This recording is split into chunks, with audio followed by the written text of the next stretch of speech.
everywhere. Police were everywhere. Bodies, folks were just running through the streets. At least 15 killed, dozens injured in what the FBI has labeled a suspected terror attack. An ISIS flag was located on the trailer hitch of the vehicle.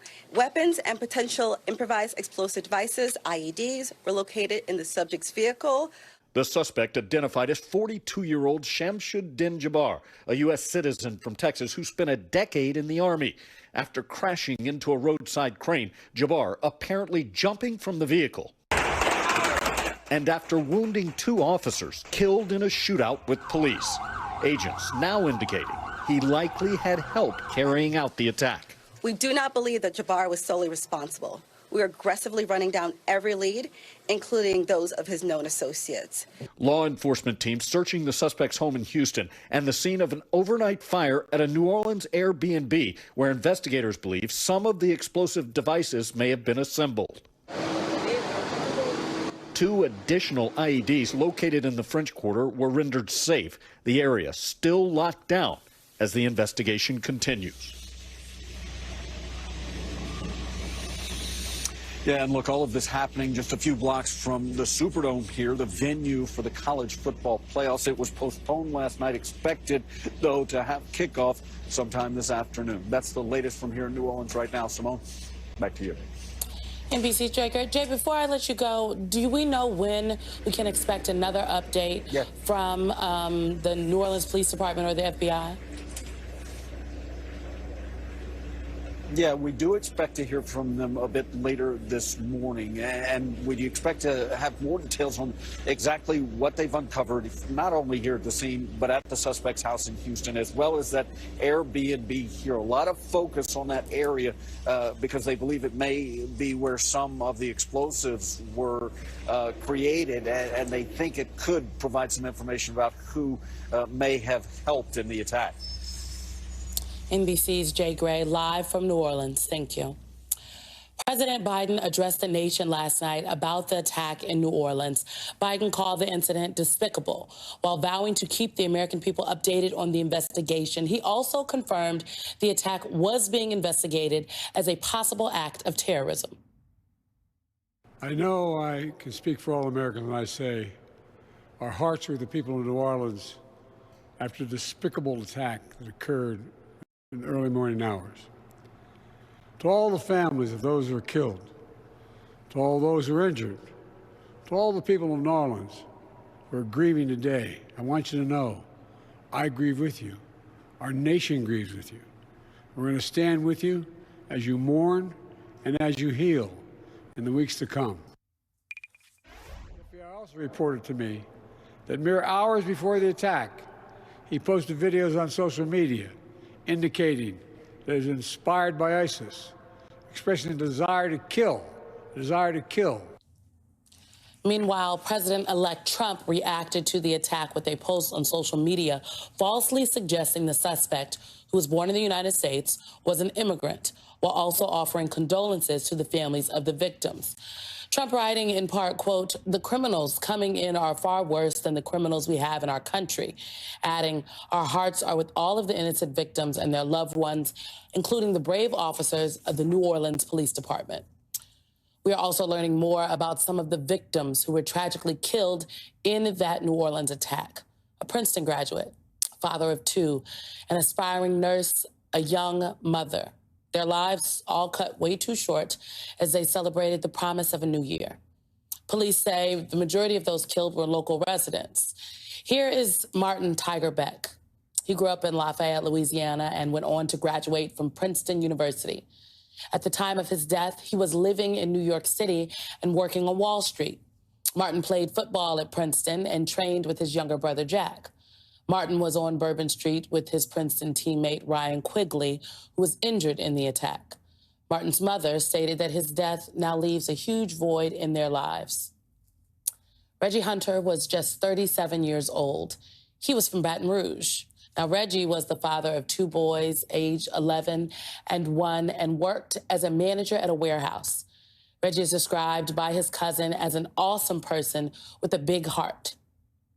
This is 18-year-old Nakira Cheyenne Didu. She was a recent high school graduate from Gulfport, Mississippi. Nakira was with her cousin celebrating the new year.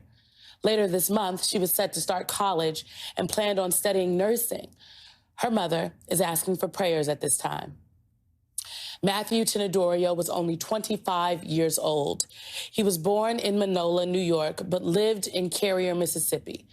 He had dinner with his mother Tuesday night before going to celebrate New Year's with his friends. The next time she saw him was at the morgue. His mother said he had the job of his dreams working at the Superdome. This is Nicole Perez.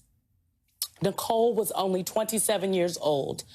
She managed a deli near New Orleans. Now, Nicole, she leaves behind a 5-year-old son. Her employer remembered her as a really good mom. And lastly, Hubert Gothrow was 21 years old. A statement from his high school in Mario, Louisiana, is asking for prayers during this difficult time. These are real people, their stories, all cut far too short by a senseless act that is now being investigated as terrorism. This happened all meanwhile authorities are now working to determine whether there is a connection between the attack in New Orleans and another incident involving a vehicle in Las Vegas. Just hours after the Bourbon Street attack, a Tesla exploded and burst into flames just outside the entrance of Trump International Hotel. Now, the fire killed one person inside the car and injured several others that were standing nearby. Now, according to 3 senior law enforcement members, the blast is being investigated as a possible terrorist attack. Both the Cybertruck and the pickup truck used in the New Orleans attack were rented from the same company, the peer-to-peer rental service Turo. We've also learned that the driver of the Cybertruck drove the car from Colorado to Las Vegas early Wednesday morning, and after reaching the hotel, the vehicle exploded just 15 seconds later. At this moment, police have not released the identity of the person. In a post on X, Elon Musk wrote that Tesla was investigating the matter. During his briefing from Camp David, President Biden also addressed the Cybertruck explosion in Las Vegas and said investigators are looking into whether that incident is connected to the New Orleans attack. Additionally, we're tracking the explosion of a Cybertruck outside the Trump Hotel in Las Vegas. Law enforcement and the intelligence community are investigating this as well, including whether there's any possible connection with the attack in New Orleans. Thus far, there's nothing to report on that score at this time. Eric Trump, who oversees the Trump Organization, he also weighed in on social media, writing in part, quote, "The safety and well-being of our guests and staff remain our top priority. We extend our heartfelt gratitude to the Las Vegas Fire Department and local law enforcement for their swift response and professionalism." Still ahead, folks, what we're learning this morning about a deadly fireworks explosion in Hawaii on New Year's Eve. Plus, how President-elect Trump is preparing to celebrate his return to the White House before Inauguration Day. Those stories and a check on sports and weather when we come right back.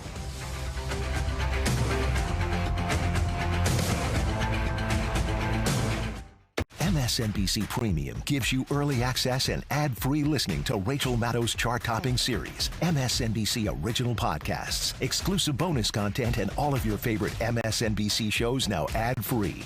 Each week on my podcast, I'm joined by uniquely qualified guests who help me take a big picture look at the issues, like Representative Jasmine Crockett, late-night host Seth Meyers, former Attorney General Eric Holder, and many more. Why is this happening? Listen now. If we weren't proud of the craftsmanship and level of detail that go into every pair of Warby Parker glasses, well, we probably wouldn't show you how they're made, including this part, which is our favorite. Wow. And this is also great. Each pair comes standard with lenses that are scratch-resistant, anti-reflective, and UV protective. Try 5 pairs for free at warbyparker.com.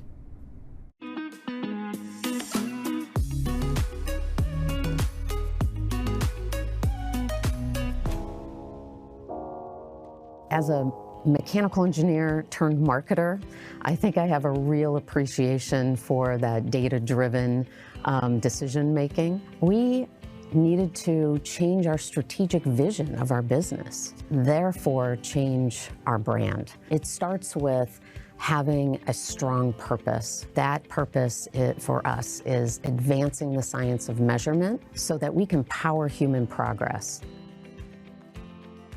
It's the art and the science of bringing those data sets together to uncover insights that I think is a huge enabler in the creative process, but also to help our businesses really focus on actionable insights for growth. Stay informed on the biggest issues of the day. MSNBC has you covered wherever you are. Watch, read, and listen. For the in-depth coverage and analysis you need, stay with MSNBC. What is your hope for the holiday season? Look at your family, love on your family. We can discourse in politics and we can express our views, but the level of ugliness, retribution, the vileness of treating each other inhumanely is, to me, something we should leave in 2024. Do not allow the politics to create these divisions that you cannot come back from. There's also the new year and a chance to begin again, and I always look forward to that.